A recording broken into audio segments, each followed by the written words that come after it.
सौरभ खाना खाते खाते शीतल से कह रहा था, अरे आजकल का कानून सबके लिए बराबर है। जितना हिस्सा उस मकान में तुम्हारे भाई का है उतना तुम्हारा भी है। वो कैसे मना कर सकता है?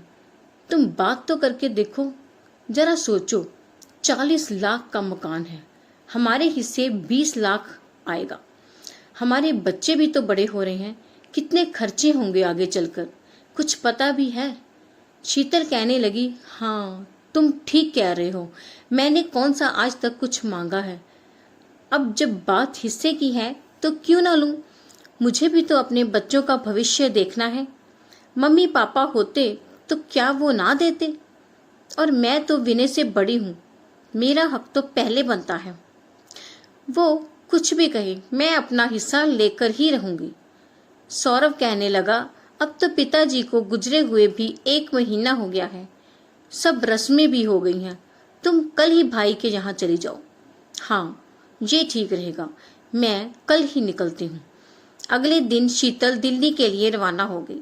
शीतल का भाई विनय महिपालपुर में पत्नी सोनाली के साथ रहता है। वो वहीं एक छोटी दुकान चलाता है। इनकी माँ 2 साल पहले ही गुजर गई। 1 महीना पहले ही पिताजी भी दिल का दौरा पड़ने से चल बसे। विनय उम्र में शीतल से छोटा है और उसकी कोई भी बात नहीं टालता है। शायद यही सोचकर शीतल ने मकान में से हिस्सा लेने की सोची। अगले दिन शीतल अपने मायके पहुंच गई।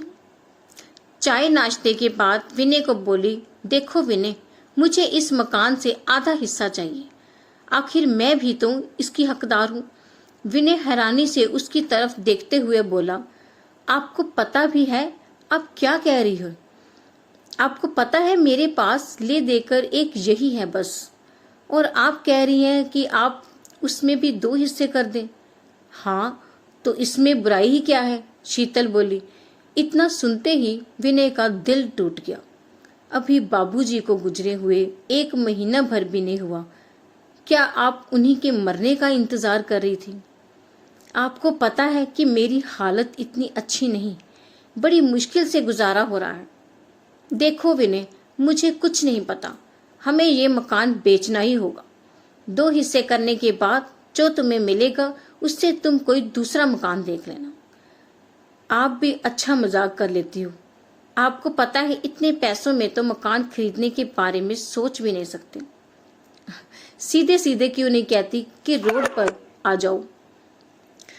इतने में विनय की पत्नी सोनाली बोली, दीदी आपसे हमें ये उम्मीद कतई न थी। आप तो वहाँ सब अच्छे से रहते हैं, जीजा जी का अच्छा खासा काम है वहां पर, फिर आपने ऐसा कैसे सोचा? देखो तुम दोनों को जो कहना है कहो, लेकिन मेरा यही फैसला है, मुझे मेरा हिस्सा चाहिए बस। इतना कहते ही शीतल ने अपना बैग उठाया और वहां से वापस चली गई। उसके जाने के बाद दोनों सिर पकड़कर बैठ गए। तभी विनय ने बुआ जी को फोन किया और शाम को घर आने को कहा। बुआ जी भी वहीं पास में रहते थे, सब उनका बड़ा सम्मान भी करते थे। शाम को बुआ घर पर आए तो दोनों ने सारी बात उनको बताई। सुनकर बुआ जी को भी बहुत गुस्सा आया। अरे मत मारी गई है क्या इसकी? भाई भाई होते तो हिस्से के लिए लड़ाई समझ में भी आती है, ये बहन होकर भाई से हिस्सा मांग रही है। बुआ ने फोन करके उसे यहाँ आने को कहा।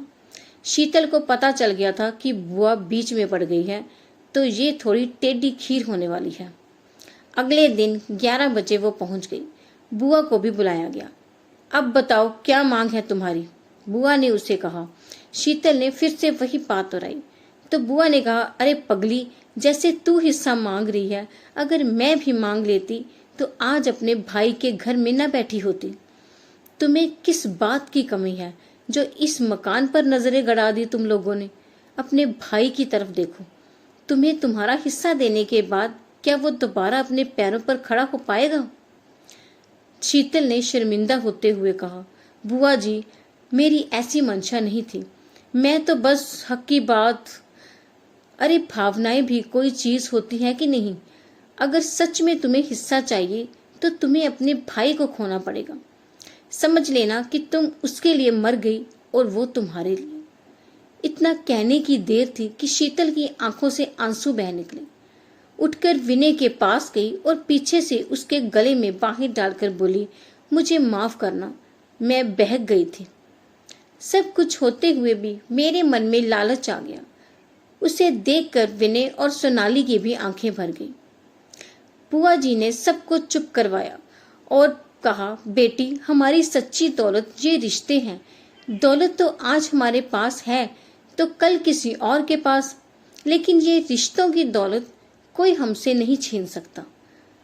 अगले दिन घर वापस जाते वक्त शीतल सौरभ के बारे में सोच रही थी कि वो उस पर नाराज होगा, लेकिन उसे इस बात की तसल्ली भी थी कि उसने सौरभ की बातों में न आकर अपने भाई को बर्बाद होने से बचा लिया। दोस्तों, कमेंट में प्लीज बताइएगा कि शीतल ने यह सही किया, और चैनल को भी सब्सक्राइब जरूर करना। आपका बहुत बहुत शुक्रिया।